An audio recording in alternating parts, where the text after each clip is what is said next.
जय हिंद दोस्तों, मैं धीरज सर और टाइम प्लस के यूट्यूब चैनल पर आप लोग का स्वागत है। जैसा कि आप लोग जानते हैं कि एडुटेरिया के वॉल्यूम 1 के सेट नंबर 9 तक मैं डिस्कशन दिया था।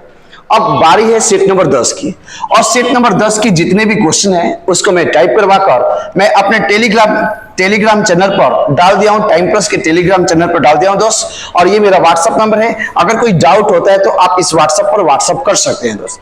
दूसरी बात ये है कि सर आखिर सेट क्यों बनाया। आपके मन में बात आएगा कि सर आखिर सीट क्यों बनाया। सीट बनाने से देखिए दोस्त, आप कितना भी पढ़िएगा, अगर सिलेक्शन लेने में सबसे ज्यादा अगर कोई आपका सहयोग करेगा, अगर आपको सपोर्ट करेगा, तो वो आपका सीट है दोस्त। जितना सीट बनाइएगा, जितना सीट पर प्रैक्टिस होगा, उसमें बार बार कॉन्सेप्ट रिपीट होता है दोस्त, और यही सीट आपको एक दिन सफल बनाएगा।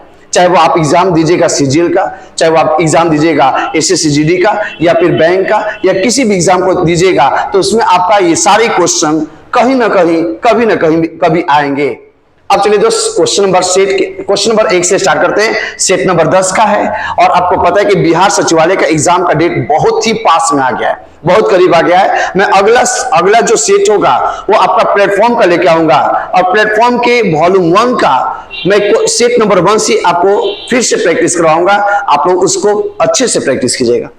चलिए दोस्त, अगर आप लोग नए हैं तो आप मेरे टाइम प्लस के यूट्यूब चैनल से जुड़ जाइए और चैनल को सब्सक्राइब कर लीजिए। और दोस्त, आप सभी इस मेरे वीडियो को अगर अच्छा लगे तो अपने दोस्तों को जरूर शेयर कीजिएगा, और लाइक का बटन वहां पे रहता है, ऐसे अंगूठा का निशान रहता है, उसको जरूर दबाइएगा दोस्त, ताकि इससे हम लोग को मोटिवेशन मिलता है कि नहीं, मेरे बच्चे हमको सपोर्ट कर रहे हैं दोस्त। चलिए दोस्त, क्वेश्चन नंबर 1 को देखा जाए। क्वेश्चन नंबर 1 क्या है? क्वेश्चन नंबर 1 जो है सरलीकृत, जिसको इंग्लिश में बोलते हैं सिंप्लीफिकेशन, ये आपका है कि इसको सरलीकृत करें, सरलीकृत रूप में यानी शॉर्ट रूप में लिखना है। तो अब क्वेश्चन को आखिर कैसे सरलीकृत रूप में लिखा जाएगा? तो सबसे पहले ये जो कटने लायक है इसको कटाइएगा, यानी 3565 जो है 3565 और 1495।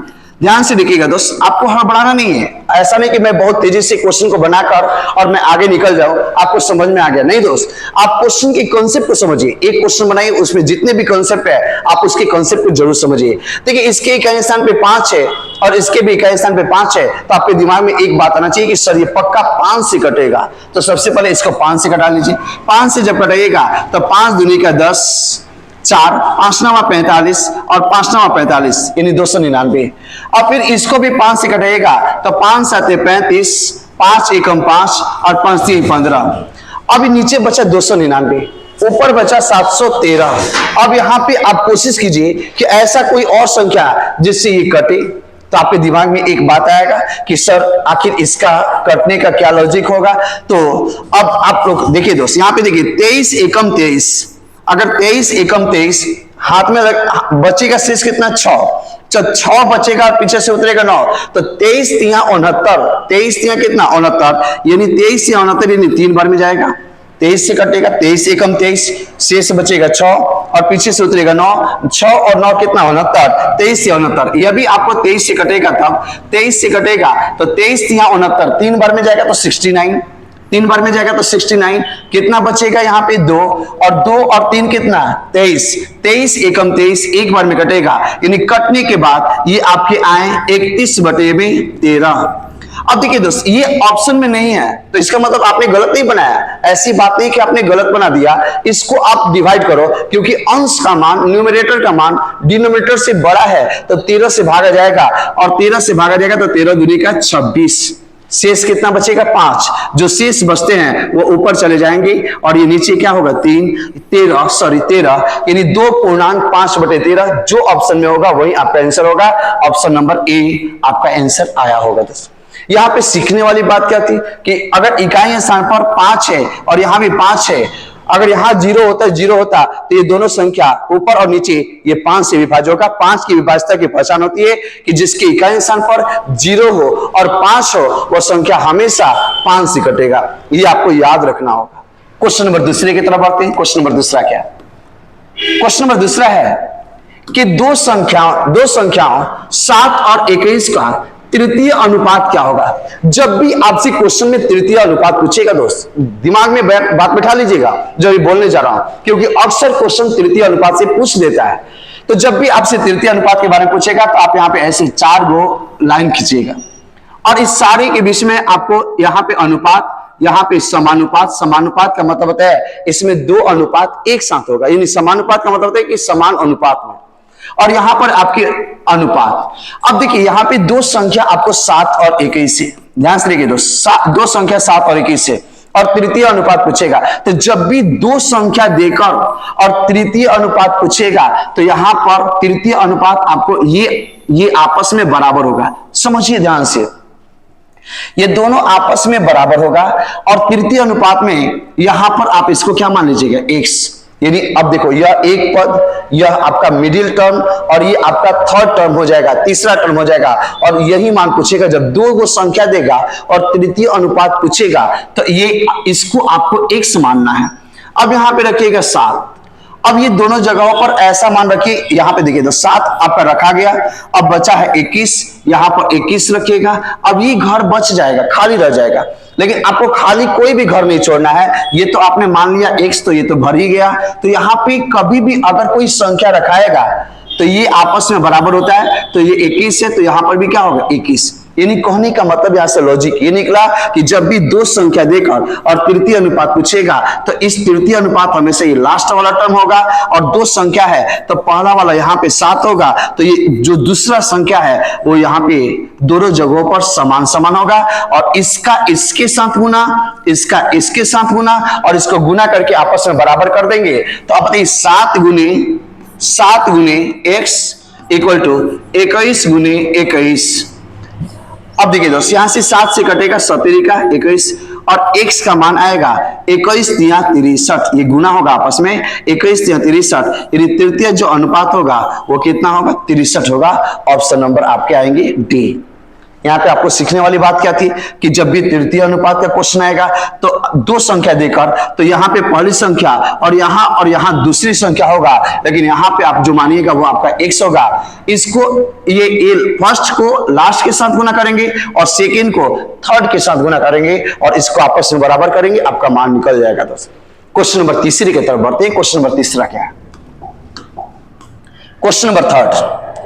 अब देखिए क्वेश्चन जो है x प्लस वाई का मान आपको 70 दिया है, यानी x प्लस वाई, यानी x और प्लस वाई का मान आपको 70 दिया है, ठीक है दोस्त। और फिर आपको दिया है x माइनस वाई का मान 10, ठीक है भाई। x माइनस वाई का मान आपको दे दिया है 10। और आपसे पूछा है 1/x अब प्लस 1/y का मान क्या होगा। देखिए आप लोग घबराइए मत, आप लोग को अंदर से डर लगेगा कि सर सीट का नाम ही सुनकर डर लगता है कि सर अभी हम मैक्सिमम चैप्टर अभी हम पढ़े नहीं। बहुत सारे बच्चे के मन में तो डर इस बात से होता है कि अभी हम चैप्टर पढ़े नहीं, हम सीट क्या बनाएंगे। दोस्त आपको डरने की जरूरत नहीं है, बिल्कुल मत डरिए, मैं आपको सोल्यूशन बता रहा हूं, आप ध्यान से सुनिए। और इसमें कॉन्सेप्ट क्या है, इसमें कैसे सोचना है क्वेश्चन को मैं बताऊंगा। अब देखिए आपसे पूछा है 1/x अब प्लस 1/y का मान क्या होगा। यानी जब इसका मान पूछा तो आपको x का भी मान मालूम होना चाहिए और y का भी मान मालूम होना चाहिए। यानी x और y दोनों का वैल्यू मालूम होना चाहिए, लेकिन आपको x और y का वैल्यू मालूम नहीं है। लेकिन यहाँ पर इक्वेशन दिया हुआ है, ऐसे इक्वेशन को सॉल्व करना आप बहुत अच्छे से जानते हैं। आपको पता है कि जैसा ऊपर वैसा नीचे, यहाँ पे प्लस है तो यहाँ पे क्या है माइनस है। ऐसे इक्वेशन को सॉल्व करने के लिए x का मान निकालना है, तो x आपको पॉजिटिव में है, ऊपर में भी पॉजिटिव नीचे में भी पॉजिटिव, लेकिन y आपको माइनस में है, तो जो माइनस में रहेगा वो वैल्यू छोटा होगा और जो प्लस में रहेगा वो वैल्यू बड़ा होगा। यानी x का मान निकालना होगा तो इस दोनों को जोड़कर आधा। अब 70 और 10 को जोड़िएगा कितना 80। बोलो यार, नहीं बोलिएगा तो फिर मजा नहीं आएगा। आप बोलिए, अंदर से एनर्जी रहेगा, आपके अंदर उत्साह रहेगा, जुनून रहेगा कि इस बार जॉब लेना है तो लेना है। यानी आप बताइए 70 और 10 को जोड़िएगा कितना 80, और 80 का आधा बोलिए बोलिए कितना 40। यानी यहाँ पे कितना आएगा 40 आएगा। अगर y का मान निकालना है तो उसी तरह से इसका अंतर, अगर x का मान निकालना होगा तो जोड़कर आधा, y का मान निकालना होगा। क्यों सर? क्योंकि y छोटा वाला वैल्यू है, छोटा वाला वैल्यू निकालते हैं तो उसका अंतर का आधा लेते हैं। यानी 70 और 10 का अंतर कितने का आएगा 60 का, डिफरेंस कितने का आएगा 60 का। 60 का आधा कितना 30। यानी x का मान आपको निकल गया 40 और y का मान निकल गया 30। अब वैल्यू को पुट कर देंगे, 1/40 आप प्लस 1/में में कितना 30। 40 और 30 का एलसीएम आपको पता है 120 आएगा। 120। अब बताइए 40 में कितना से गुना करेंगे 120 आ जाए तो 3 से, तो 3 से ऊपर भी गुना करेंगे, यहाँ पे 3, और यहाँ पर 4 से गुना करेंगे तो 120 आएगा। अरे दोस्त यहाँ पे 30 है ना, तो 30 को 120 बनाना है, एलसीएम के बराबर बनाना है, तो कितना से गुना 4 से, तो ऊपर भी 4 से गुना। अब बताइए 4 और 3 कितना 7, यानी 7 बटे में 120 आपके जिस ऑप्शन में होंगे वही आपका आंसर होगा, ऑप्शन नंबर डी। दोस्त टेंशन लेने की बात नहीं, सीजीएल के लिए स्पेशल सीजीएल, एलडीसी और एमटीएस के लिए पिनाकल का सेट लेके आ रहा हूं। मुझे पिनाकल वाले से बात हुआ है, उन्होंने बोला है कि सर आप उसका डिस्कशन कराइए, मैं उसका सेट बहुत जल्द लेके आऊंगा और मैं आप लोग को डिस्कशन भी करवाऊंगा। आप लोग को मैं सुबह सुबह 7 बजे मैं टेलीग्राम चैनल पर क्वेश्चन को डाल दूंगा। आपको सेट को शिफ्ट वाइज सेट है, जैसे 14 तारीख को जो फर्स्ट सीटिंग में जो सेट एग्जाम हुआ था उसका सेट मैं सुबह डाल दूंगा और शाम में 7 बजे उसका डिस्कशन दूंगा।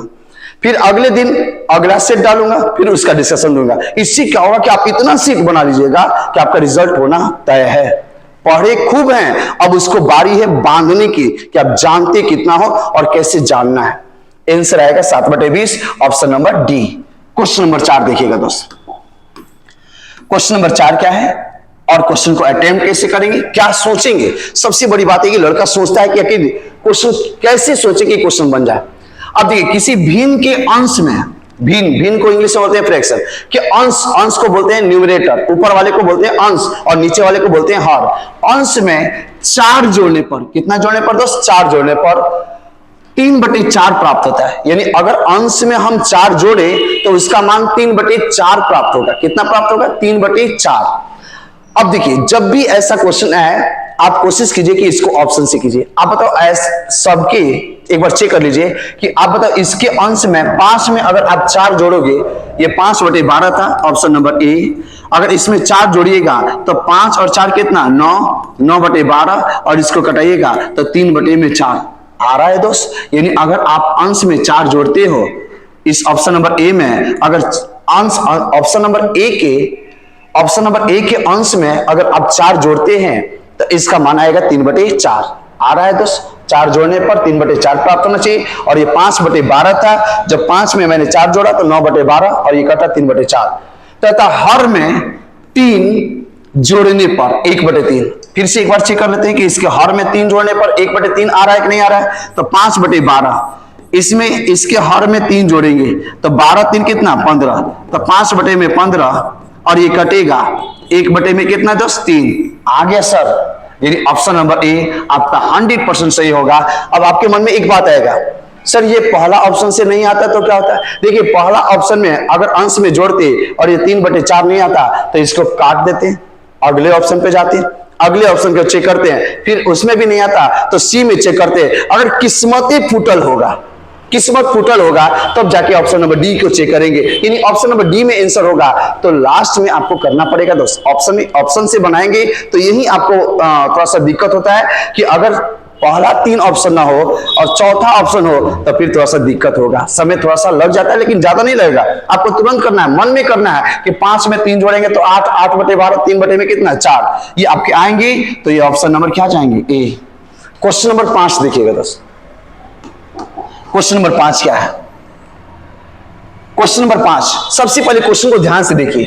6.5 6.5 गुने 4.7 प्लस 6.5 गुने 5.3 ये 1.3 गुने 7.9 और माइनस 1.3 गुने 6.9।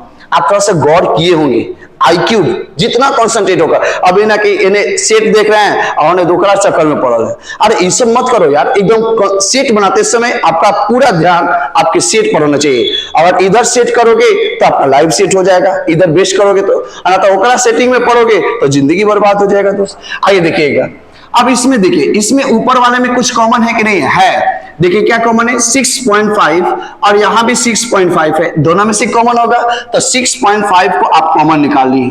जब कॉमन निकालें तो यहां पर क्या बचेगा 4.7 अब प्लस यहां पे क्या बचेगा 5.3 बचेगा। ठीक है दोस्त, ये बटा में। अब तो नीचे वाले में से क्या कॉमन निकलेगा, कॉमन तो निकालने आता है ना दोस्त, इसमें से क्या कॉमन निकलेगा 1.3, इसमें भी है और 1.3 इसमें भी है। तो अगर यहां से 1.3 अगर आप कॉमन निकालते हैं तो ये 7.9 माइनस 6.9। तो ऐसा दिमाग लगेगा दोस्त, दिमाग लगाने की क्या बात है, कंसंट्रेट करना है। यहाँ पे 4.7 में 5.3 जोड़िएगा तो देखिए दोस्त, इसको और इसको जोड़िएगा तो कितना बन जाएगा 10, क्योंकि 7 और 3 जोड़िएगा तो कितना 10, 0 डेसिमल 5 और 4 कितना 9, और उधर से एक हासिल रहता है तो 10, ये 10 आएगा इंटू 6.5 डिवाइडेड बाई ये 1.3 और इंटू 7.9 में से 6.9 घटेगा तो कितना बचेगा दोस्त, 1 बचेगा। यहाँ पे देखिएगा, यहाँ से 1 डेसिमल और यहाँ भी 1 डेसिमल, दोनों से डेसिमल कट जाएगा और ये 13 से कटेगा, 13 5 65। अब ये बचेगा क्या, नीचे आपका 1 बचा है, 5 गुने 10। और लड़का बोलेगा डेसिमल बचा है, नहीं दोस्त, डेसिमल के बाद जीरो का कोई वैल्यू नहीं रहता। अगर डेसिमल के बाद कोई संख्या नहीं है, सिर्फ जीरो है, जैसे आपको मैं दे दूं कि 5.0 डेसिमल 0, तो इस जीरो का कोई वैल्यू नहीं है दोस्त। यानी आप बताओ यहां पर 5 गुने 10 कितना 50, ये आपके आंसर आएंगे 50। जिस ऑप्शन में होगा आपका आंसर होगा, यानी यहाँ पे ऑप्शन नंबर डी। यहाँ पे सीखने वाली बात क्या है इस क्वेश्चन में, बात को समझिएगा। हर क्वेश्चन में बताता हूं कि मैं सीखने वाली बात क्या है। इसमें सीखने वाली बात यही है कि जो कॉमन होगा उसको कॉमन कर लेंगे और कॉमन करने के बाद इसको सॉल्व करेंगे, यही सीखने वाली बात है। क्वेश्चन नंबर 6 देखिएगा दोस्त। क्वेश्चन नंबर 6 क्या है समझिए। क्वेश्चन नंबर 6, m के पावर में n, m के पावर में क्या है n, इंटू, ये डॉट नहीं है इंटू है, इंटू n के पावर में m बराबर में 800।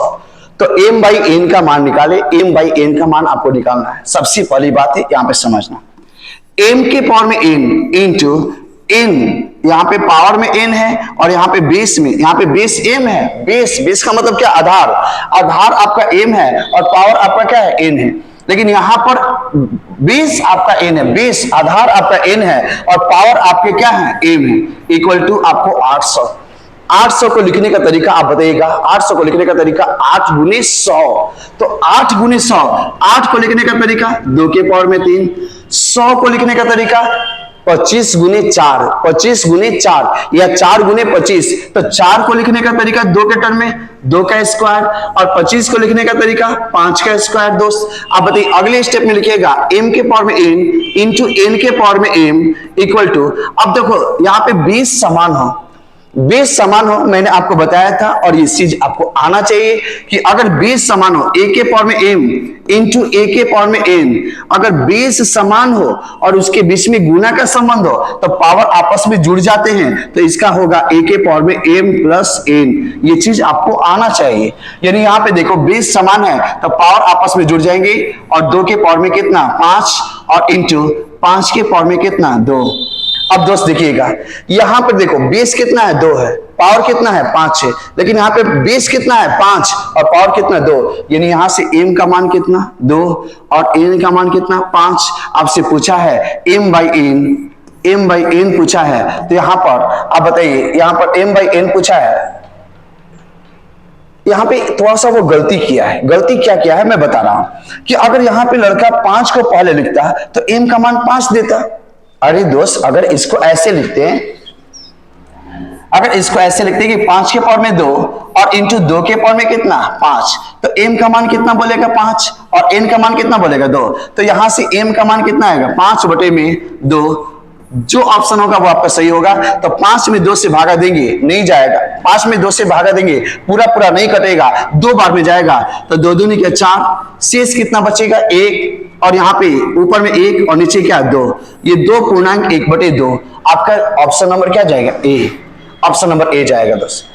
अगर यहाँ पे समझिए उसको बोलना चाहिए था कि m is greater than n, उसको बोलना चाहिए था कि m is greater than n, यानी m जो है वो n से बड़ा है, उसको बोलना चाहिए था एग्जामिनर को, या जो क्वेश्चन सेट किया है उसको ये बोलना चाहिए था। एडुटेरिया ने क्वेश्चन सेट किया है, मैंने नहीं किया है।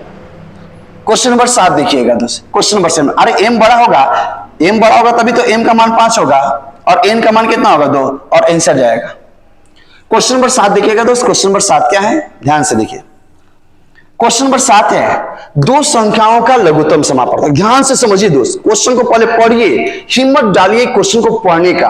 दो संख्याओं का लघुत्तम समापवर्तक 225 है और उनका महत्तम समापवर्तक 5 है, यानी एलसीएम 225 और एचसीएफ 5 है। यदि एक संख्या 25 है तो दूसरी संख्या क्या होगी। ये कंसेप्ट आपको आना चाहिए, बचपन से ये कंसेप्ट देखते आ रहे हो दोस्त कि पहली संख्या first number into second number equal to LCM into HCF.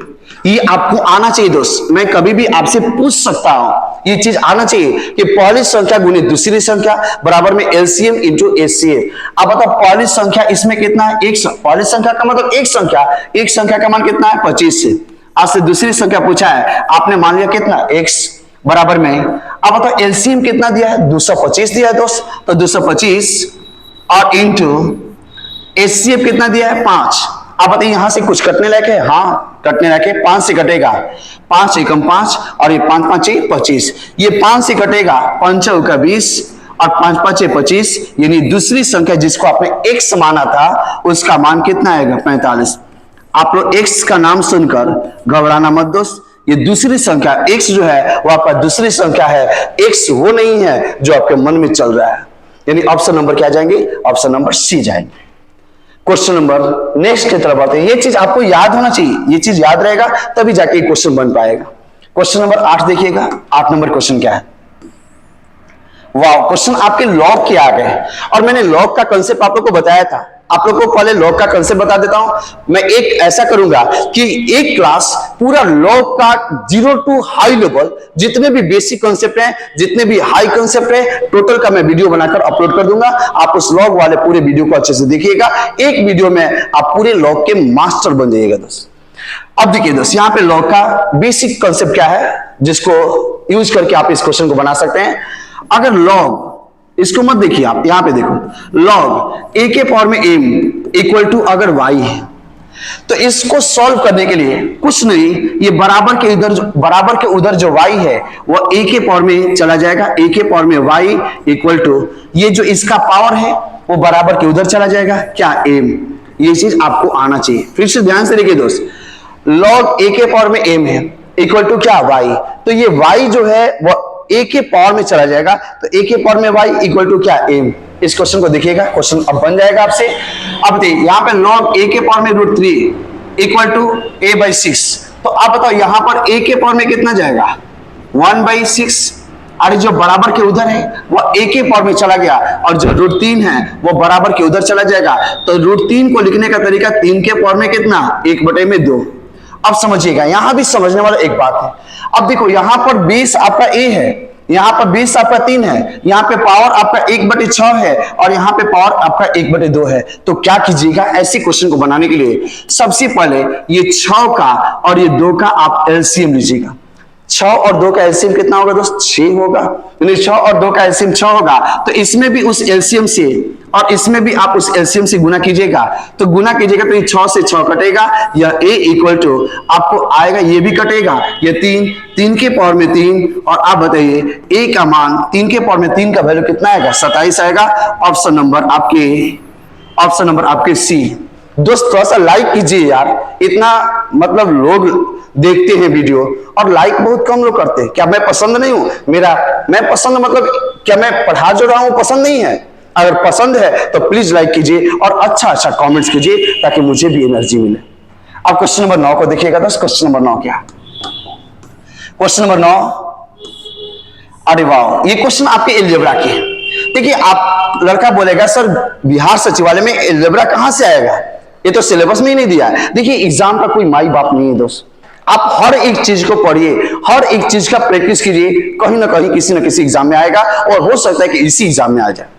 अब देखिए इसका मेन लॉजिक क्या है, इसका लॉजिक को समझिएगा। कभी भी x + 1/x का वैल्यू अगर a दे दी और आपसे पूछेगा x², आप +1/x² का मान क्या होगा, आंख बंद करके बोल देना ये a है तो ये a² और ये प्लस में था तो इसका मान a² - 2, यही आपका आंसर होगा। अगर ध्यान से देखिए ये चीज आपको याद होना चाहिए कि यदि x + 1/x इक्वल टू कितना a, तो x², देखो दोस्त ये आपके पावर में यहाँ पे कुछ भी नहीं तो क्या है 1 है, तो एक आपका लोअर वैल्यू है, एक आपका लोअर पावर है, तो इसका हायर पावर डबल पावर यानी x² + 1/x² का मान क्या होगा a² a² माइनस अगर ये प्लस में है तो -2। अगर दूसरा कंसेप्ट क्या है कि कभी x माइनस 1/x का वैल्यू आपको a दे देता, माइनस में देता, और इसका हायर पावर हमेशा प्लस में होगा, माइनस में नहीं होगा। x square plus 1/x square का मान a स्क्वायर अब +2 हो जाएगा। ये दोनों चीज को आपको याद रखना ही होगा, ये दोनों चीज याद होना चाहिए आप। लेकिन यहाँ पे देखिए जो आपके क्वेश्चन में पूछे गए थे ये याद होना चाहिए, लेकिन आपका क्वेश्चन पूछा क्या था, x plus 1/x equal to a, तो x square plus 1/x square का मान क्या होगा, तो आप डायरेक्ट बोलिएगा a square -2, option number A. अगर आपके मन में है कि कैसी होगा, ये जानने की मन है, तो आइए मैं बता देता हूं, बताने में ज्यादा समय नहीं लगेगा, बस थोड़ा सा ध्यान से देखिएगा। अब देखिए x plus 1/x equal to आपके a थी, और आपसे पूछा है x square plus 1/x square, दोनों तरफ क्या कीजिएगा, स्क्वायर कीजिए, स्क्वायरिंग बोथ साइड। तो जब स्क्वायर कीजिएगा तो यह a प्लस b के होल स्क्वायर पर टूटेगा, तो a प्लस b का होल स्क्वायर होता है a square plus b square plus 2ab। तो a स्क्वायर, a का काम कौन किया है x, b का काम कौन किया है 1/x, तो इसका स्क्वायर अब प्लस 2 इंटू a के जगह पे क्या x और b के जगह पे क्या 1/x equal to a square, क्या दोस्त a स्क्वायर। अब देखिए यहां से x से, अब यहां से मैं थोड़ा सा कलर चेंज कर ले रहा हूं, लाइफ में कलर चेंज नहीं कीजिएगा तो फिर मजा नहीं आएगा दोस्त। यहां से x कटेगा, ये x कट गया, अब बचेगा क्या 2, तो x square plus 1/x square equal to, ये जो 2 इधर प्लस में है उधर जाएगा तो क्या होगा, माइनस होगा, यानी a स्क्वायर -2, ऑप्शन नंबर आपके बी ए होंगे, ऑप्शन नंबर ए। तो इसी को डायरेक्ट याद रखिएगा, जो मैंने बताया अभी कंसेप्ट उसको डायरेक्ट याद रखना है। क्वेश्चन नंबर 10 की तरफ बढ़ते हैं। क्वेश्चन नंबर 10 क्या है, क्वेश्चन नंबर 10 है कि यदि m का 15%, यदि m का कितना परसेंट 15%, तो m का 15%, ठीक है भाई, n का 20% के बराबर हो, 20% के बराबर हो, तो m अनुपात n, अनुपात का मतलब ये रेशियो का मतलब होता है अनुपात, और अनुपात का मतलब बटा में, देखो दोस्त m अनुपात n का मतलब होगा m बटा में n। आप लोग जानते हैं सब कुछ, लेकिन सर जी मन के अंदर हेजिटेशन है, हेजिटेशन आपका दूर हो जाएगा। अभी समय है, 15 दिन भी लगातार अगर हम लोग प्लेटफॉर्म का सेट बना लिए, एडिटोरियल का सेट बना लिए, तो आपका रिजल्ट पक्का होगा, 100% होगा। तो अब समय नहीं है, बस सेट ही बनाइए, आप सिर्फ और सिर्फ सेट बनाइए। क्वेश्चन देखिएगा, m का 15%, m का 15% बराबर में n का मतलब गुना होता है 20%। अब जो बराबर के दोनों तरफ समान चीज कट जाएगा, तो समान चीज कटेगा तो मैं कलर चेंज करके कटा रहा हूं, ये परसेंट से परसेंट कटेगा, ये आप बताओ 5 15 और ये 5 का 20, यानी यहां पे आएगा m गुने 3। मैं एक स्टेप बढ़ा रहा हूं, जरूरत नहीं था लेकिन मैं आपको समझाने के लिए बढ़ा रहा हूं। n इंटू कितना 4। अब आपको m अनुपात m निकालना है, याद कीजिएगा मैं आपको तरीका बताया था कि जब भी आपको ऐसे आ जाए m का मान निकालना है तो इसको बंद कर लीजिए, तो आप बंद कीजिएगा तो क्या दिखेगा 4। अगर n का मान निकालना होगा तो n को बंद कीजिएगा तो क्या दिखेगा 3। यानी यहां से डायरेक्ट आप बोल सकते हैं कि 4 अनुपात 3, या ऐसे भी बोल सकते हैं कि m बटे में n का मान आएगा, n नीचे आएगा और ये 4 ऊपर है, 4 बटे में क्या 3, आपका आएगा m अनुपात n का मान 4 अनुपात 3, ऑप्शन नंबर बी जाएंगे दोस्त। क्वेश्चन नंबर 11 देखिएगा, क्वेश्चन नंबर 11, ये क्वेश्चन तो आपके एवरेज के हैं, कोई बात नहीं, आइए एवरेज के कॉन्सेप्ट को समझा जाए। 5 क्रमागत सम संख्या, कैसी संख्या, सम संख्या। सम संख्या को इंग्लिश में बोलते हैं इवन नंबर, वैसी संख्या जो 2 से कटे उसको बोलते हैं सम संख्या। सम संख्याओं का औसत 42 है। देखिए दोस्त, औसत का मतलब होता है बीचों बीच, और यहाँ पे संख्या कितना है 5। अगर मैं 3 संख्याओं का औसत की बात करूंगा तो बीचों बीच कौन होगा, ये बीच वाला होगा। लेकिन अगर 2 संख्याओं की औसत की बात करता तो थोड़ा सा दिक्कत होता, और वहां पे बीचों बीच लेना थोड़ा सा आपके लिए मुश्किल होता। लेकिन यहाँ पे 5 संख्याओं का अगर औसत बोला है 42, तो आपको पता है कि 42 जो होगा वो कहां होगा, बीचों बीच होगा। यानी 5 संख्याओं के बीचों बीच क्या होगा 42, और औसत का मतलब होता है कि ठीक बीचों बीच होना। यानी जब बीचों बीच ये 42 हो गया तो इसके पीछे 2 संख्या और इसके आगे भी 2 संख्या। अब बताओ 42 के जस्ट आगे कितना 44, और इसकी जस्ट बात कितना 46। सर ये 44 क्यों होगा, 42 के बाद 43 होगा ना, आपके मन में आएगा। लेकिन दोस्त देखिए, ये 5 क्रमागत सम संख्या है। सम संख्या इवन नंबर हमेशा 2 के अंतराल पर आते हैं। जैसे आप 2 के बाद कौन सम संख्या होगा? 4। 4 के बाद कौन होगा? 6। 6 के बाद कौन होगा? 8। तो उसी तरह से 42 के बाद 43 आपके सम संख्या नहीं है, ये विषम संख्या है। तो आपका कौन सा होगा? 44। 44 के बाद 46। इधर पीछे आइएगा तो ये आपके 40 और ये आपके कितना? 38। 38। अब बताइए आपसे क्वेश्चन में क्या पूछा है? ये तो आपने निकाल लिया। अब बोला कि सबसे बड़ी तथा सबसे छोटी संख्याओं के बीच का अंतर क्या होगा? अच्छा दोस्त, सबसे बड़ी संख्या यहाँ पे कितना है? 46 और सबसे छोटी संख्या कितना है? 38। तो 46 और 38 का अंतर का मतलब क्या? घटाओ। आप कितना आएगा दोस्त? 8 आएगा। ऑप्शन नंबर आपके बी जाएंगे, ऑप्शन नंबर बी जाएंगे दोस्त। क्वेश्चन नंबर 12 की तरफ बढ़ते हैं। क्वेश्चन नंबर 12, क्वेश्चन नंबर 12 क्या है? ये भी आपका सिंप्लीफिकेशन का क्वेश्चन है। इतना 0.04 into M into 0.04 equal to इतना है, तो एम का मान निकाले। सबसे पहले यहां पे लिखिएगा दोस्त। यहां पे देखिए क्वेश्चन को सॉल्व करने का सबसे आसान सा तरीका क्या होगा? आप यहां पे देखिए डेसिमल कितने अंकों के बाद है? यहां पे 4 के बाद, यहां पे 3 अंक के बाद डेसिमल है, यहां पे 2 अंक के बाद डेसिमल है। तो जब 3 अंक के बाद डेसिमल है और 2 अंक के बाद डेसिमल है तो टोटल कितने अंक? 5 अंक। तो 5 अंक के बाद डेसिमल है, तो जब डेसिमल का चिन्ह हटेगा तो नीचे क्या आएगा? 0। यानी इसको लिख सकते हैं 4 इंटू एम इंटू 4 और डिवाइडेड बाई 10 की पावर में कितने अंक के बाद डेसिमल हो गए?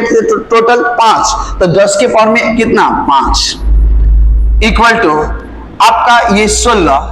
अब बताओ यहाँ पे कितने अंक के बाद डेसिमल है? 1 2 3 4 5 6। तो यहाँ पे 10 के पावर में कितना? 6। अब देखिए दोस्त, 10 के पावर में 6 को लिखने का तरीका, 10 के पावर में 6 को लिखने का तरीका, 10 के पावर में 5 गुने क्या? 10। 10 के पावर में 5 गुने 10, ये आपके होंगे। अब देखिए जो समान चीज है, इक्वल चीज है, उसको कटा लेंगे। और कैसे कटेगा? ए और ये कटा, और कुछ कटेगा? हाँ, 4 से 4 चौका 16 और इस 4 से ये 4 कटेगा। तो आप बताइए एम इक्वल टू 1 बाई कितना? 10। 1 बाई 10। और आपको पता है कि यहाँ पे 1 बाई 10 के रूप में कोई नहीं है, इसको डेसिमल के रूप में बदलेंगे। तो आप बताइए नीचे कितना को 0 है? 1 0। तो ऊपर में कितने अंक के बाद डेसिमल आएगा? 1 अंक के बाद डेसिमल आएगा। तो 1 आपका था, इसके 1 अंक के बाद डेसिमल, 1 अंक के बाद डेसिमल आएगा, तो ये यानी 0.1 आपके ऑप्शन नंबर डी जाएंगे दोस्त। क्वेश्चन नंबर 13 की तरफ बढ़ते हैं। क्वेश्चन नंबर 13, क्वेश्चन नंबर 13 देखिएगा। क्वेश्चन नंबर 13 जो है 5 साल पहले, ये आपके एज का क्वेश्चन है।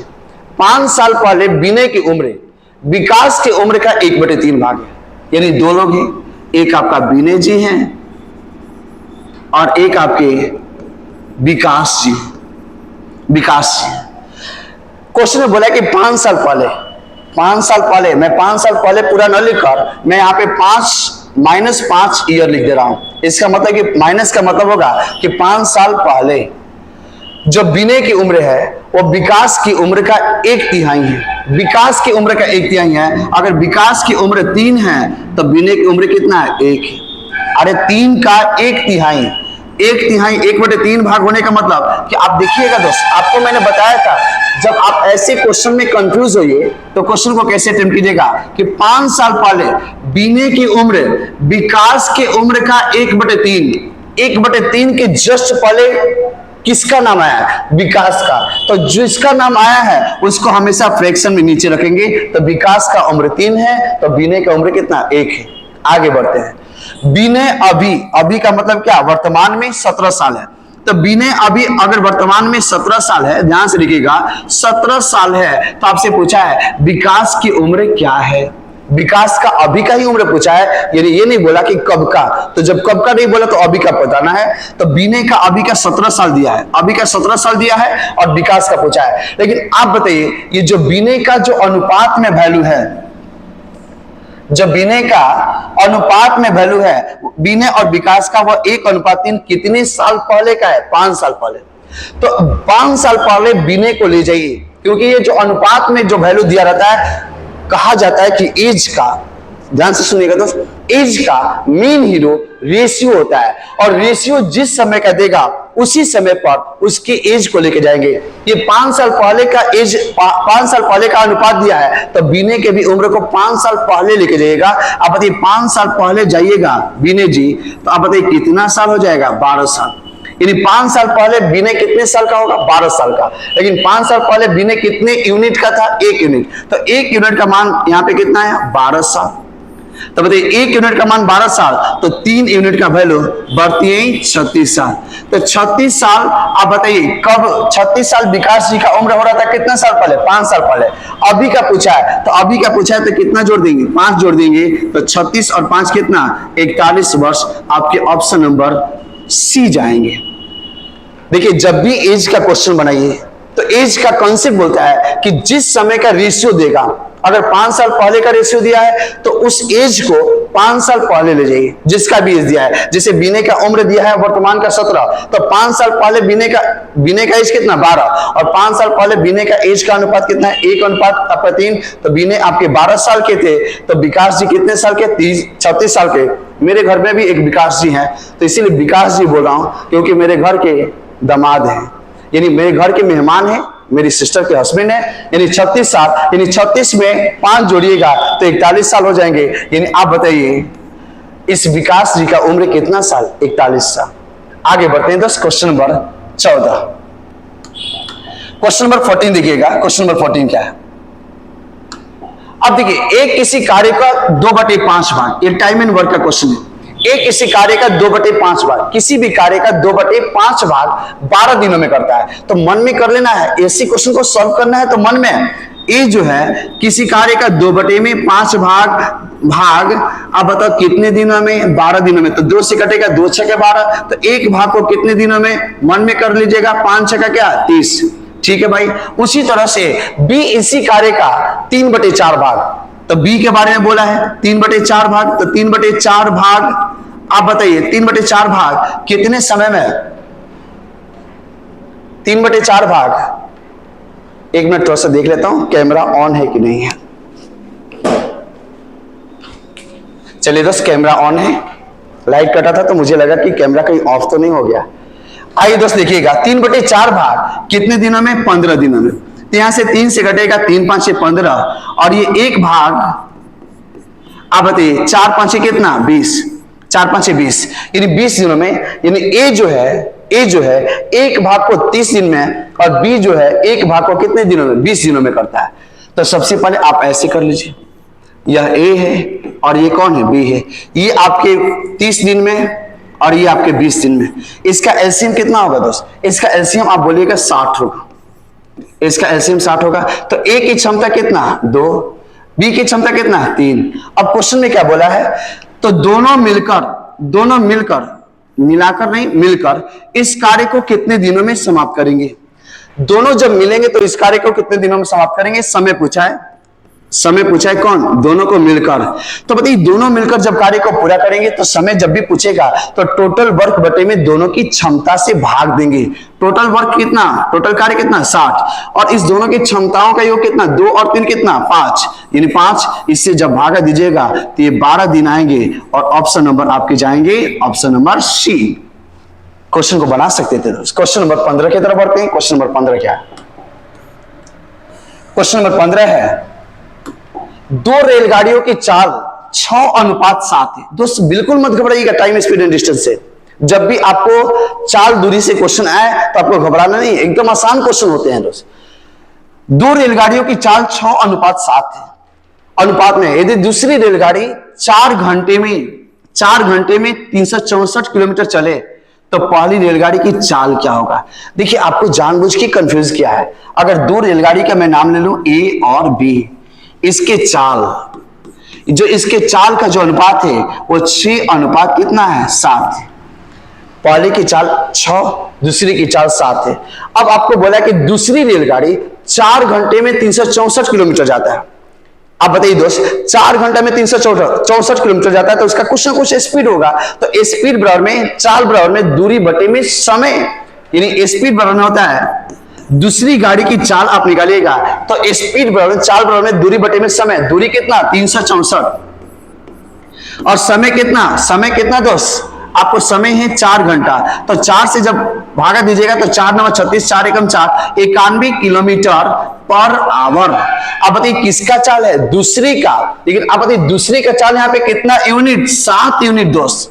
7 यूनिट का मान 91 किलोमीटर पर आवर, तो 7 यूनिट का मान होना चाहिए था 7, लेकिन आपके प्रश्न में कितना आ गया 91 किलोमीटर पर आवर। तो बताइए यहाँ पे एक यूनिट का मान कितना होगा, तो 7 से भागा दीजिएगा तो 1 यूनिट का मान 7 से कटेगा, ये 13 किलोमीटर पर आवर आएंगे। किसका मान, 1 यूनिट का मान। तो जब 1 यूनिट का मान 13 किलोमीटर पर आवर है, तो बताइए 1 की चाल कितना, 6 यूनिट है, 6 यूनिट। अरे दोस्त 1 यूनिट का मान 13 किलोमीटर पर आवर, तो 6 यूनिट का मान 6 गुने 13 यानी 13 78 kilometre per hour. Option number आपके जाएंगे option number D, option number D दोस्त। क्वेश्चन नंबर 16 की तरफ बढ़ते हैं। क्वेश्चन नंबर 16 क्या है देखिएगा। एक दुकानदार, ठीक है भाई, दुकानदार, बिना दुकानदार का तो कोई चीज बिकेगा नहीं। एक दुकानदार 30 रुपया प्रति किलोग्राम के दर से, यानी 30 रुपया प्रति किलोग्राम, इसका मतलब 1 किलोग्राम की चावल का मूल्य कितना रुपया होगा, 30 रुपया। किलोग्राम के चावल को 40 रुपया प्रति किलोग्राम के चावल के साथ किस अनुपात में मिलाया जाए, यानी 30 रुपया प्रति किलोग्राम चावल को 40 रुपया प्रति किलोग्राम चावल के साथ किस अनुपात में मिलाया जाए, यानी इसकी मात्रा कितना और इसकी मात्रा अनुपात, यानी किस मात्रा में मिलाया जाए कि मिश्रण का मूल्य जो मिल जाएगा उसका मूल्य 33 रुपया प्रति किलोग्राम हो जाएगा। तो ये आपके एलिगेशन एंड मिक्सचर के क्वेश्चन है। यानी आप देखो यहां पे दोस्त, ये 30 रुपया प्रति किलोग्राम को 40 रुपया प्रति किलोग्राम के साथ मिलाया गया, तो इस मिश्रण का मान हमेशा बीच में होगा। अरे ये दोनों मिलेगा तो बीच में आएगा, यानी मिश्रण बनेगा, और इस मिश्रण का मूल्य 33 रुपया प्रति किलोग्राम आना चाहिए। अब देखिए सबसे पहले यहां पे देखना है कि जो एलिगेशन आप लगाए हैं वो एलिगेशन आपका सही है कि गलत है। ये सही है दोस्त। कैसे सही है, कैसे चेक करिएगा, मैं तो बता दिया सही, तो आपको मान नहीं लेना है। जब भी इस दोनों के बीच में इसका मान आ जाए, मिश्रण का मान जब भी दोनों के बीच में आएगा तो ही जाके सही होगा। अब बताइए 30 और 40 के बीच में 33 आता है कि नहीं आता है? अरे बीच में आने का मतलब इसका वैल्यू मैं बोल रहा हूं, यानी 30 और 40 के बीच में 33 आता है कि नहीं आता है? आता है, तो आपका एलिगेशन सही है। तो आप यहां पे एलिगेशन लगाइएगा। और एलिगेशन क्या बोलता है, एलिगेशन के इस कॉन्सेप्ट को समझिएगा दोस्त। एलिगेशन में आपको पता है कि हमेशा दोनों के बीच का अंतर लेते हैं। अगर इसके बीच में एलिगेशन लगाएंगे, अगर इसके बीच में एलिगेशन लगाएंगे, इसके और इसके बीच में लगाएंगे, तो बताइए 33 और 30 का अंतर कितने का, 3 का। और इसके और इसके बीच में लगाएंगे तो 40 और 33 का अंतर कितने का, 7 का। यानी किस अनुपात में मिलाया जाएगा, 7:3। इसका मतलब भी समझ लीजिए कि 30 रुपया प्रति किलोग्राम वाला चावल की मात्रा 7 यूनिट, तो इसकी मात्रा कितना, 3 यूनिट। आंसर जाएगा 7:3। देखिए दोस्त आंसर तो आ गया, लेकिन आपको मीनिंग भी समझना है ना कि इसकी मात्रा कितना, 7 और इसकी मात्रा कितना, 3, यानी 7:3 में मिलाया जाएगा। क्वेश्चन नंबर 17 की तरफ बढ़ते हैं। Question number 17। दोस्त लाइक करते रहिए दोस्त, अपने दोस्तों को भी शेयर कीजिए इस वीडियो को, और बोलिए कि आने वाले समय में पूरा मैथ में ऑनलाइन पढ़ाऊंगा। पूरा मैथ एडवांस और अर्थमेटिक दोनों बहुत जल्द मेरा स्टूडियो तैयार हो रहा है। जैसे ही तैयार हो जाएगा मैं लाइव क्लास भी लेना स्टार्ट कर दूंगा। आइए दोस्त क्वेश्चन नंबर 17 को देखते हैं। 25 रुपए का 5% वार्षिक ब्याज की दर से, यहां पे समझिएगा दोस्त, 25 रुपए का 5% वार्षिक ब्याज की दर से 219 दिन का साधारण ब्याज याद करें। सब यहां पे सीखने वाली बात क्या है, यहां पे सीखने वाली बात एक ही चीज है जो कि आपको आना चाहिए। आपसे पूछा है कि साधारण ब्याज, तो ये तो सब बच्चा जानता है कि SI = P × R × T/100। ये आपको आना चाहिए और आपको आता भी होगा। मुझे विश्वास है कि मैक्सिमम बच्चे को आता होगा। तो यहां पे बच्चे क्या करेंगे, सर जी P की जगह पे मूलधन का मान कितना है, 2500 रुपए की राशि है। R की जगह पे 5% और समय 219 दिन। यही चीज आपको सीखना है दोस्त। ये टेबल आपको आना चाहिए। टेबल आएगा, आप स्मार्ट बन जाओगे। 73 दिन स्मार्ट कैसे बन जाएगा दोस्त? अरे आपका कैलकुलेशन फास्ट हो जाएगा। जैसे आप मान लेते हैं किसी लड़का को 15 का टेबल याद है, 15 का पहाड़ा याद है, तो 15 गुने 6 किसी को बोला जाएगा। तो अब सिंपल बच्चा 15 को 6 से गुना करेगा, लेकिन अगर किसी को याद होगा तो 15 से 90 बोलेगा। तो टेबल याद रहेगा तो आप स्मार्ट तरीके से, आपका स्पीड बहुत हाई हो जाएगा। इसीलिए मैं यहाँ पे 73 दिन का टेबल बता रहा हूं। 73 दिन जब भी आएगा तो इसको डायरेक्ट बोलेगा 1/5 साल। कैसे बोलिएगा, आखिर कैसे होता है इसको भी मैं बता देता हूं। जब भी दिन को साल में बदलना होगा तो 365 से भागा देंगे, और जब इसको 365 से भागा दीजिएगा तो 73 365 को 5 बार में घटाएगा और इसका वैल्यू आएगा 1/5। 73 दूनी का 146, ये याद होना चाहिए। 146 दिन कहीं आ जाए तो ये दुगना है तो इधर भी दुगना होगा, 2/5 साल। 73 तिया यहां पे दुगना होगा दोस्त, यहां पे तिगुना करेंगे। 73 तिया 219 दिन, और ये आपके 3/5 साल। ऐसे ही आपको आगे का भी याद होना चाहिए। 73 चौका यानी आपका 73 चौका यहां पे 292 दिन, और ये आपका आएगा 4/5, और 73 पांचे करेंगे तो 365 दिन आ जाएगा, और इधर आपका 1 साल आएगा। यानी ये चीज आपको याद होना चाहिए। जब भी मैं आपसे पूछ दूं कि 73 दिन बराबर में, तो आप डायरेक्ट बोलिएगा 1/5 साल। 146 दिन बराबर में 2/5 साल, 219 दिन बराबर में 3/5 साल, और 292 दिन बराबर में आप 4/5 साल बोलिएगा दोस्त। इससे कैलकुलेशन आपका फास्ट होगा। यहां पे समय आपको साल में चाहिए था, तो यहां पे समय कितना था? 219 दिन, और 219 दिन बराबर में 3/5 साल। यहां पे 3/5, नीचे आपके 5, और आपको पता है ये 100 नीचे आएगा, तो ये 5 से 5 कटेगा, ये 2 0 से 2 0, 25 यहाँ कितना? 75। आपके आंसर आएंगे 75 रुपया। ऑप्शन नंबर सी आएगा ना दोस्त? बोलिए यार, अंदर से जुनून लाइए। अगर मन थक गया होगा आपका तो 1 कप चाय पी लीजिए, और चाय नॉर्मल नहीं, ग्रीन टी पीजिएगा। क्वेश्चन नंबर 18 देखिएगा दोस्त। क्वेश्चन नंबर 18, क्वेश्चन नंबर 18 क्या है? आइए देखिएगा। मोहन ने कुछ धन, अब कितना धन नहीं मालूम है, कुछ धन उधार लिया, जिस पर ब्याज की दर पहले 3 वर्ष के लिए 9% वार्षिक का मतलब होता है कि 1 साल में 9% वार्षिक का मतलब होता है कि 9% आपको 1 साल में लगेगा। तो बताइए 3 साल में उसका ब्याज कितना मिलेगा? आपको पता होना चाहिए आरटी मेथड। मैं आप लोग को बताया था कि इस आई में सिंपल इंटरेस्ट में आरटी मेथड, यानी आर का मतलब रेट और टी का मतलब समय, यानी आर को जब टी से गुना करेंगे तो वही उसका साधारण ब्याज होता है। यानी आप बताइए 3 वर्षों का 9% की दर से, तो 9 इसका रेट है और 3 इसका साल है, तो 9 तिया 27, यानी कितना परसेंट? 9 तिया 27%। 27% इसका क्या है? ब्याज है। यानी यहां पे लिख देता हूं मैं साइड में आर इंटू टी का मतलब रेट इंटू टाइम बराबर में क्या? S I. यहां पे ये भी लिख देता हूं एस आई इक्वल टू क्या? आर इंटू टी, यानी रेट इंटू टाइम आपका 27% है। फिर उसके बाद बोला है अगले 2 वर्ष के लिए 6%। तो 2 वर्ष के लिए 6%, यानी आर का काम कितना? 6, और टी का काम कितना? 2, तो 6 दूनी का 12। स्मार्ट स्टूडेंट है आप लोग, डायरेक्ट कीजिए 12।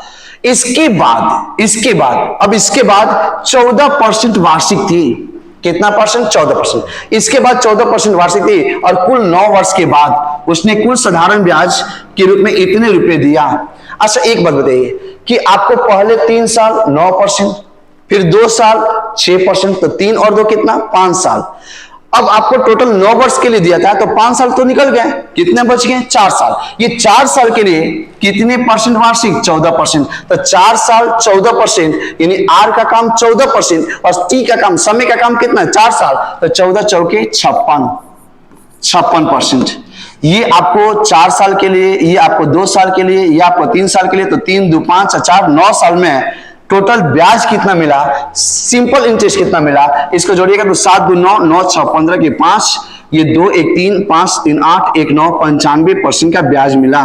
लेकिन आप बताइए 9 वर्ष बाद उसी कुल साधारण ब्याज 11,400 रुपए के प्राप्त हुए, यानी रुपया में 11,400, लेकिन प्रतिशत में 95%, यानी 11,400 और ये 95%। यहां से आप 1% का मान निकालिएगा। 1% का मान ये 11,400, ये 95 से कटेगा दोस्त, डायरेक्ट कटा लो। यहाँ पे 95 से कटेगा, 95 से आपका कटेगा, आप 5 से कटेगा, पहले 5 से कटेगा तो आपके 19 5 95 और ये 5 दूनी का 10 1 और ये आपका 5 दूनी का 10 1 और 5 का 20 10 1 और 5 का 20, सॉरी यहाँ पे कटेगा 5 दूनी का 10 1 और 5 दूनी का 10 4 5 बटे 40 और ये 0, ये 19 से कटेगा, 19 एकम 19, 19 दूनी का 38 120, यानी 1% का वैल्यू 120 आएगा। तो आपसे पूछा है कि कितना धन उधार लिया था। कोई भी धन अपने आप में आपको पता है दोस्त कि कोई भी धन अपने आप में कितना परसेंट, 100%, यानी 100% का मान, यानी मूलधन अपने आप में कितना परसेंट, 100%, और 1% का वैल्यू 1/120 है, तो 100% का मान 120 गुने 100 और ये आपके आएंगे 12 और पीछे 3 0, यानी आप बताइए 12,000 रुपए। ऑप्शन नंबर आएंगे ए। यहाँ पे सीखने वाली बात क्या थी? यहाँ पे सीखने वाली बात यह था कि SI जो होता है वो रेट और टाइम के गुणनफल के बराबर होता है, यानी टोटल आपको साधारण ब्याज 95%, लेकिन दिया था 11,400, तो 1% का मान निकलेगा 120 रुपया। तो आप बताइए मूलधन अपने आप में 100%, तो ये कितना हो जाएगा 120 गुने 100, ये 12,000। क्वेश्चन नंबर 19 पे आते हैं। क्वेश्चन नंबर 19 क्या है? क्वेश्चन नंबर 19 देखिएगा दोस्त, क्वेश्चन नंबर 19 को अच्छे से समझना है। एक कमरे की 4 दीवारों का क्षेत्रफल 220 वर्ग मीटर है। एक कमरा है, मान लेते हैं आप जिस कमरे में हैं उसके चारों दीवारों का क्षेत्रफल 220 वर्ग मीटर है। इसकी चौड़ाई तथा ऊंचाई क्रमशः 8 मीटर और 5 मीटर है। चौड़ाई आपको दिया है, ऊंचाई आपको दिया है और इस कमरे की लंबाई निकालना है। सबसे पहले आपके दिमाग में एक बात होना चाहिए, ये चीज आपको याद होना चाहिए कि चारों दीवारों का, जिस रूम में है उसके चारों दीवारों का क्षेत्रफल का फॉर्मूला होता है 2 × L + B × H। ये बचपन से आप लोग पढ़े हैं और ये आपकी चारों दीवारों का क्षेत्रफल का फॉर्मूला है और इसका मान दिया है 220। ठीक है भाई, 220 वर्ग मीटर। वर्ग मीटर का मतलब होता है कि मीटर स्क्वायर, एरिया हमेशा मीटर स्क्वायर में होगा या सेंटीमीटर स्क्वायर में होगा या फिर आपका जो भी होगा उस यूनिट का स्क्वायर होता है। अब इसमें आपको दिया है कि चौड़ाई और ऊंचाई, लंबाई नहीं दिया है, तो सबसे पहले यहाँ पे जो करते हैं या एक स्टेप और चल जाते हैं। 2 × लंबाई निकालना है, जो करते हैं छोड़ दिए। अब बताइए चौड़ाई कितना है? चौड़ाई और ऊंचाई क्रमशः, क्रमशः का मतलब है पहले चौड़ाई बोला तो चौड़ाई 8 है और ऊंचाई कितना है 5 है, तो यहाँ पे चौड़ाई के जगह पे 8 और ऊंचाई के जगह पे कितना 5 = 220। अब देखिए दोस्त, ये 2 और 5 जब गुना होगा तो 2 5 से 10 होगा और 10 से 0 से 0 का आप ऐसे कट लो ना कि 2 5 से कितना 10 L प्लस कितना L + 8 = 220।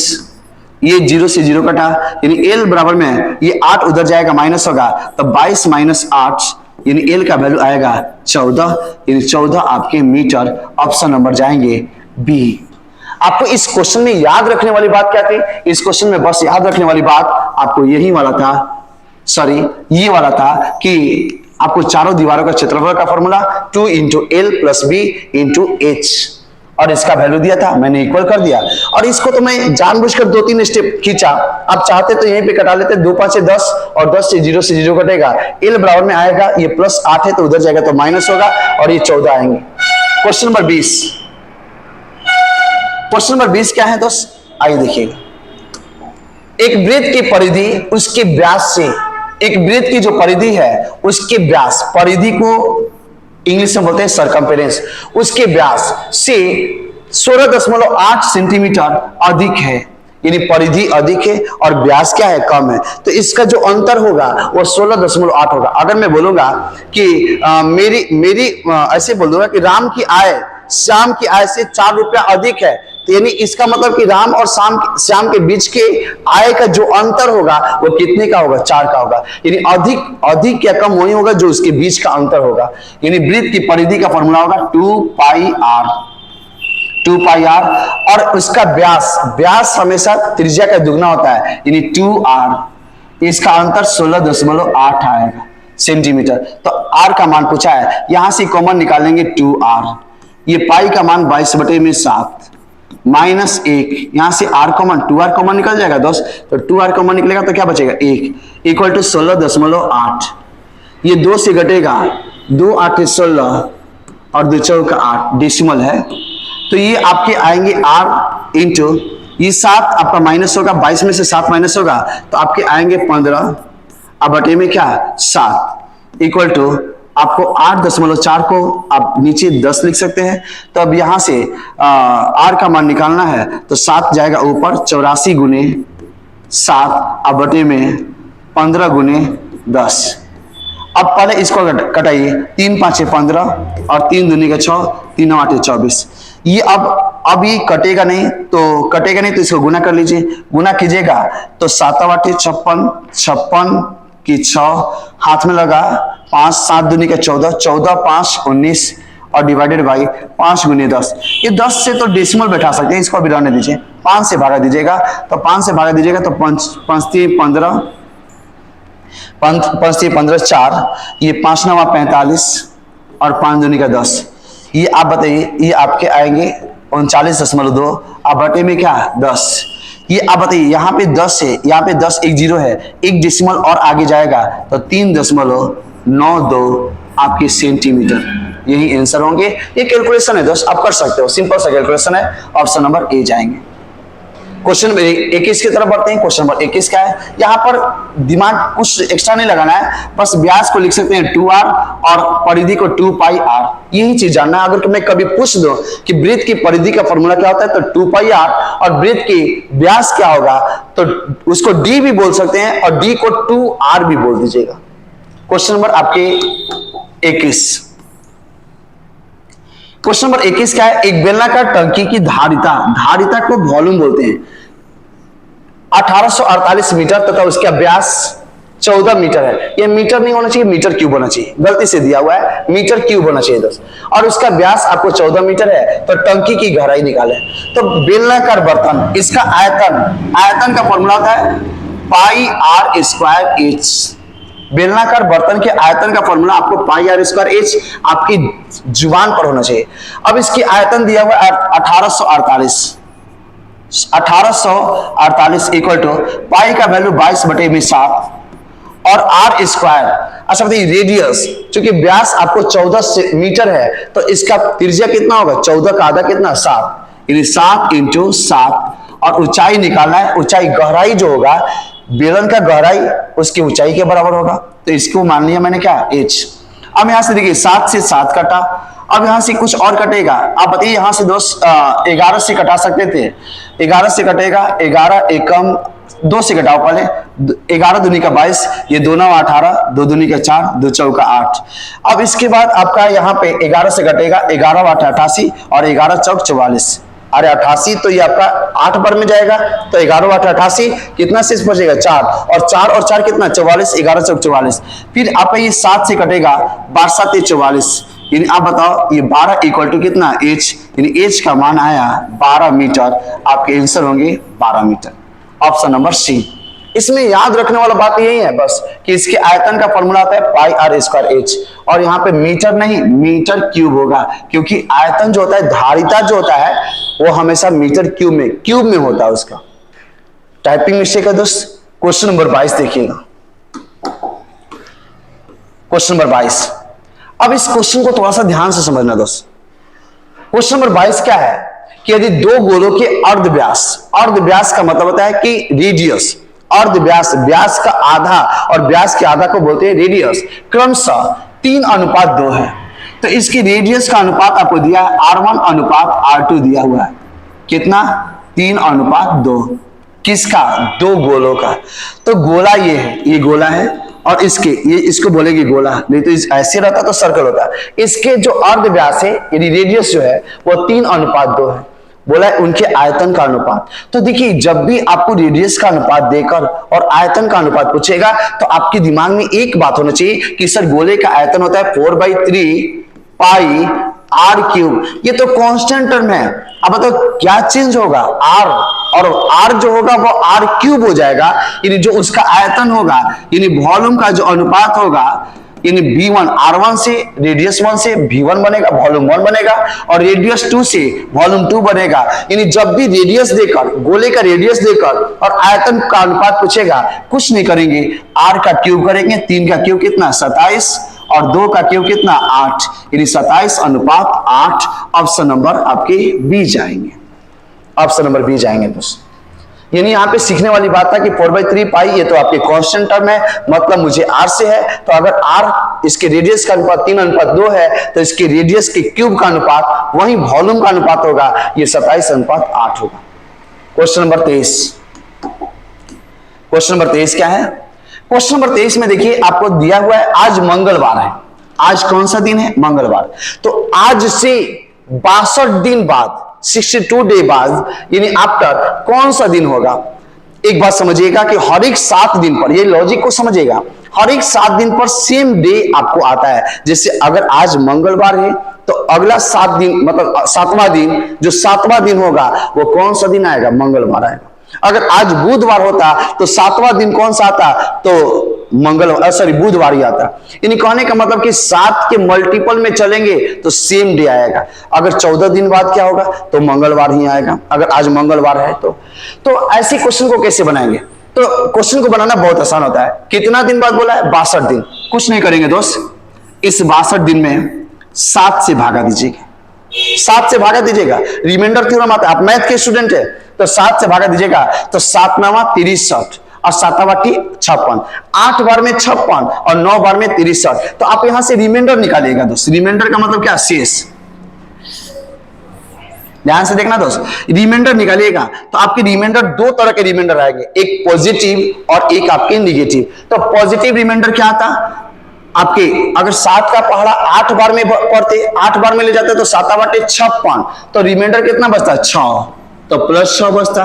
लेकिन अगर एक ज्यादा बार में ले जाएंगे तो 7 9 63, तो रिमाइंडर क्या आएगा? -1। अच्छा बताइए, आपको +6 जाना आसान होगा कि -1 जाना आसान होगा? ये -1 जाना आसान होगा दोस्त। यानी अगर रिमाइंडर, मेरी बात तो सुनना दोस्त, यहीं पे सीखना है, अगर रिमाइंडर आपके 0 आ जाते हैं, ये 62 की जगह पे 63 होता है तो 7 9 63 पूरा कट जाता, रिमाइंडर 0 आता, तो रिमाइंडर 0 आता तो सेम डे आता। यानी मंगलवार है तो मंगलवार आएगा। लेकिन अगर पॉजिटिव में आएगा तो आप बताइए, आज मंगलवार है तो 6 दिन, आप 6 दिन और जोड़ लो, 6 दिन, 6वां दिन कौन आएगा? तो बुधवार, बृहस्पतिवार, शुक्रवार, शनिवार, कौन? शनिवार के बाद क्या? इतवार, संडे, और फिर क्या? मंडे आएगा। कौन आएगा दोस्त? मंडे आएगा। तो आप ऐसे चलोगे तो मंडे आएगा। या सबसे आसान है कि 1 माइनस चले जाओ, तो अब मंगलवार से 1 माइनस जाइएगा। 1 माइनस चाहिए मतलब पहले जाइए, माइनस का मतलब क्या? पहले, और प्लस का मतलब क्या? आगे। तो आगे नहीं जाना है, अब 1 माइनस चले जाओ, तो मंगलवार से जस्ट 1 पहले कौन सा दिन आएगा? सोमवार। तो अगर प्लस से भी चलोगे तो आपका मंडे आएगा, सोमवार आएगा, और माइनस से भी चलोगे तो जहां हो वहां से -1 दिन पहले चल जाओ। तो आज मंगलवार है तो 1 दिन पहले कौन सा? सोमवार। इन ऑप्शन नंबर ई जाएंगे दोस्त। तो मुझे लगता है कि आपको जो रिमाइंडर छोटा होता है अंक में, वहीं से क्वेश्चन को बनाना चाहिए। यानी -1 चलेगा तो मंगलवार से जस्ट 1 दिन पहले कौन सा आएगा? सोमवार। क्वेश्चन नंबर 24, क्वेश्चन नंबर 24 देखिएगा दोस्त। क्वेश्चन नंबर 24 बहुत ही अच्छी क्वेश्चन है अलजेब्रा की। x³ + 1/x³ का मान आपको 52 दिया है और आपसे पूछा है कि x + 1/x का वह कौन सा मान होगा जो कि अगर उसका क्यूब करेंगे तो 52 आएगा। तो एक कॉन्सेप्ट आपको आना चाहिए, यदि x + 1/x का वैल्यू अगर k होता तो x³ + 1/x³ का मान हमेशा k³ - 3a होगा। तो ध्यान से समझिए दोस्त, ये आपको 52 आया है, तो 52 लाने के लिए कौन इसको सेटिस्फाइड किया है? तो x + 1/x का मान या तो 1 हो सकता है, या तो 3 हो सकता है, या तो 4 हो सकता है, या तो 6 हो सकता है। तो वैल्यू को एक बार पुट कीजिए कि k के जगह पर अगर 1 रखेंगे तो 1 का क्यूब -3a, तो 1 का क्यूब कितना? 1, और -3a कितना? -3 × 1 कितना? -3, तो 1 - 3 ये आपके -2 आएंगे। ये तो नहीं होगा, ये थोड़ी x³ + 1/x³ का मान -2 थोड़ी ना आया तो अब इसका मान तो ये नहीं होगा। अब 3 रखेंगे तो 3 का क्यूब कितना? 27, -3 × 3 तो 9, 27 में से 9 जाएगा कितना? 18। ये 18 आया है दोस्त। x³ + 1/x³ का मान 18 थोड़ी ना आया, 52 आया है। तो आप बताइए k के जगह पे क्या रखिएगा? 4, तो k के जगह पे 4 रखिए तो 4 का क्यूब कितना? 64, माइनस 3 गुनी 4 12, तो 64 में से 12 जाएगा 52, यानी आपके ऑप्शन नंबर कौन से होंगे? सी, यानी x प्लस 1/x का मान कितना होगा? x प्लस 1/x का मान आपके 4 होंगे, तभी जाके x³ प्लस 1/x³ का मान जब इसमें वैल्यू को पुट करेंगे तो 52 आएंगे। यानी आपको याद क्या रखने वाला चीज है, तो इसमें याद रखिएगा कि यदि x plus 1/x equal to कितना k, तो x³ प्लस 1/x³ का मान जो भी आएगा वो k³ माइनस 3k आएगा। ये चीज आपको याद होना चाहिए दोस्त, 100% याद होना चाहिए। ऑप्शन नंबर जाएंगे सी। अरे दोस्त इसको वैल्यू को पुट कर लीजिएगा, आपका आंसर आ जाएगा। क्वेश्चन नंबर आपके 25 नंबर क्वेश्चन देखिएगा। दी गई आकृति में एक वृत्त के केंद्र O है। अच्छा भाई सेंटर है, ये सेंटर O है। एंगल ABC एक समबाहु त्रिभुज है। ABC एक समबाहु त्रिभुज है। तो दोस्त जब समबाहु त्रिभुज है तो आप बताइए ये एंगल कितना 60, ये भी एंगल कितना 60 और ये भी एंगल कितना 60। तो आपसे पूछा है BOC, ये BOC का मान पूछा है और आपको मालूम होना चाहिए कि यह एक जीवा है। जीवा के द्वारा केंद्र पर बना हुआ कोण हमेशा परिधि पर बने हुए कोण का दुगुना होता है और ये समबाहु त्रिभुज है तो इसके प्रत्येक एंगल आपको समान है। तो ये सर जी आपके मन में एक बात आएगा, सर तो हेकरा फेरा में काहे नहीं पड़े? अरे भाई ये केंद्र पर बना हुआ कोण परिधि पर बने हुए कोण का दुगुना होता है तो इसके चक्कर में पड़ेगा ना। और वैसे भी ये तीनों एंगल आपको क्या है? समान है। ये भी 60, ये भी 60 और ये भी 60, तो ये 60 है तो इसका डबल कितना 120। ऑप्शन नंबर आपके डी जाएंगे। मैंने पढ़ाया था कि मेरी बात को सुनिए दोस्त, इस चीज को याद रखिएगा कि केंद्र पर बना हुआ कोण परिधि पर बने हुए कोण का हमेशा डबल होता है, एक ही जीवा के द्वारा बनाया जाए तो। या इसको उल्टा भी बोल सकते हैं कि एक ही जीवा के द्वारा परिधि पर बना हुआ कोण हमेशा केंद्र पर बने हुए कोण का आधा होता है। क्वेश्चन नंबर 26 की तरफ बढ़ते हैं। क्वेश्चन नंबर 26 क्या है? क्वेश्चन नंबर 26 देखिएगा दोस्त। क्वेश्चन नंबर 26 क्वेश्चन में दिया है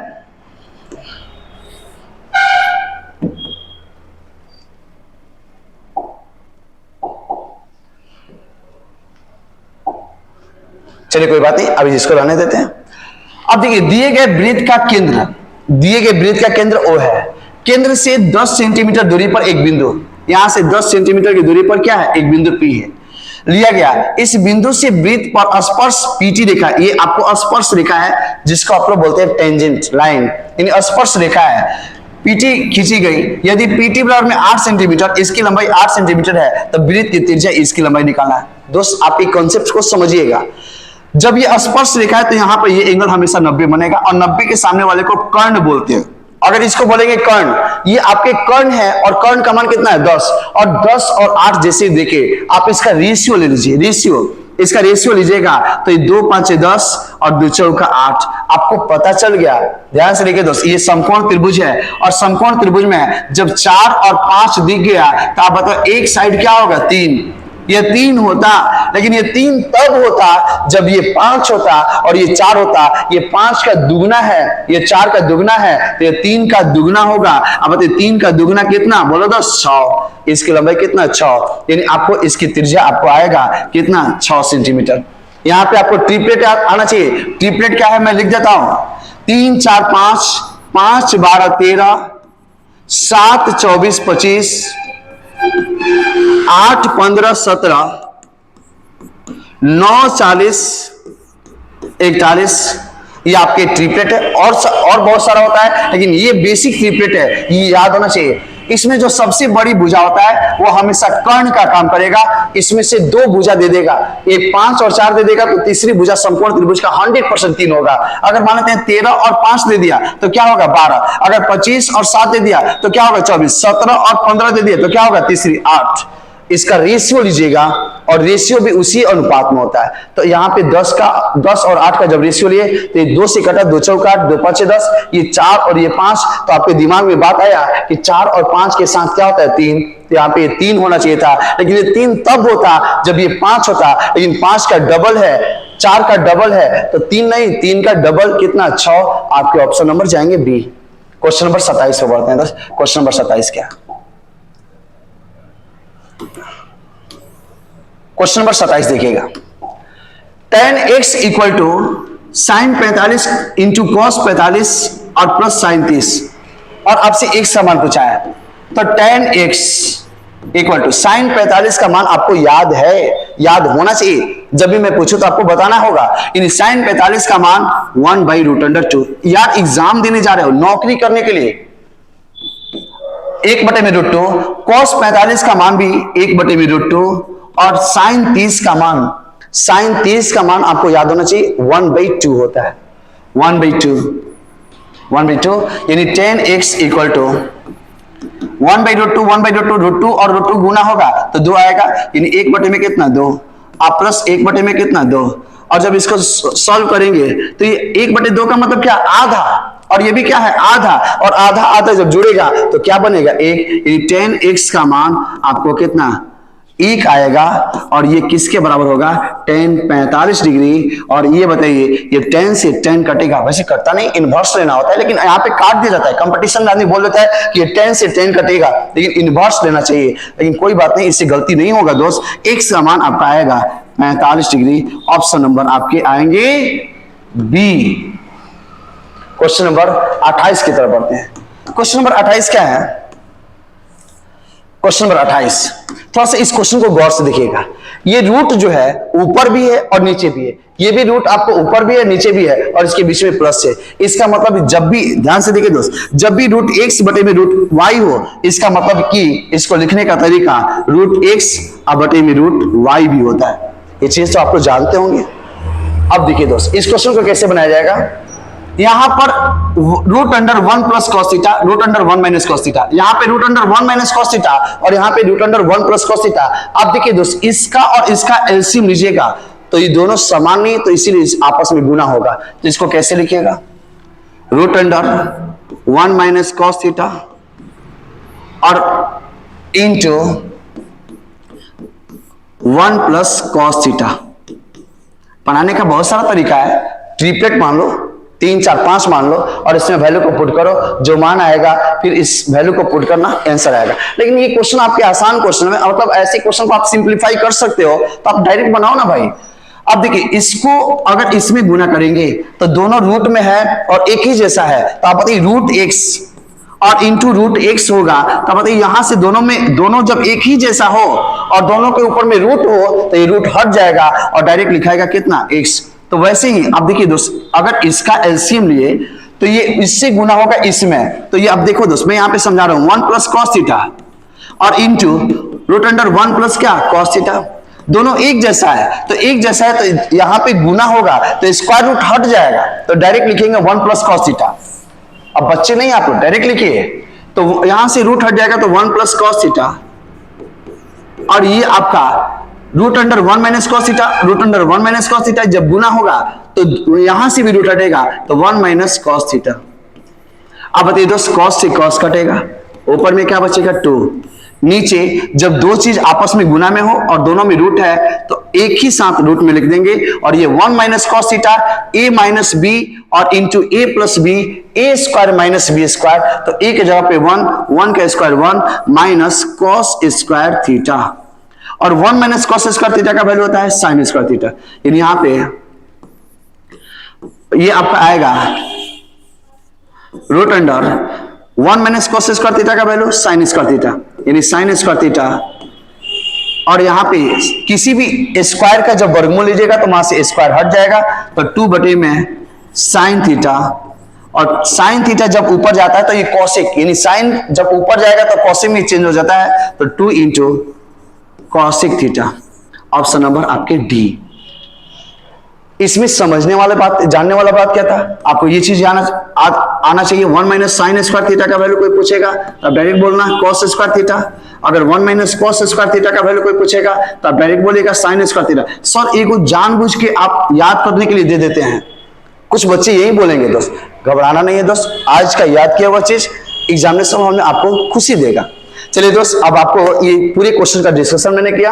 अब अगला जो सेट आएगा हो सकता है कि प्लेटफॉर्म का भी सेट हो और हो सकता है कि एडुटेरिया का भी हो। मैं कल सुबह आपको 7 बजे आपके टेलीग्राम चैनल पर, मैं अपने टेलीग्राम चैनल पर मैं डाल दूंगा और इसका डिस्क्रिप्शन बॉक्स में आपको लिंक दिया गया है, आप उसको वहां से क्वेश्चन को देख लीजिएगा और क्वेश्चन प्रैक्टिस कीजिएगा। फिर मैं शाम में 7 बजे आपको इसी तरह से वीडियो बना के अपलोड करूंगा और आप लोग बेस्ट कीजिए। तब तक के लिए दोस्त जय हिंद दोस्त। अपने सारे दोस्त मित्रों को ये सारे वीडियो आप शेयर कीजिए और बोलिए कि सर के चैनल को सब्सक्राइब कर लीजिए। जय हिंद दोस्त।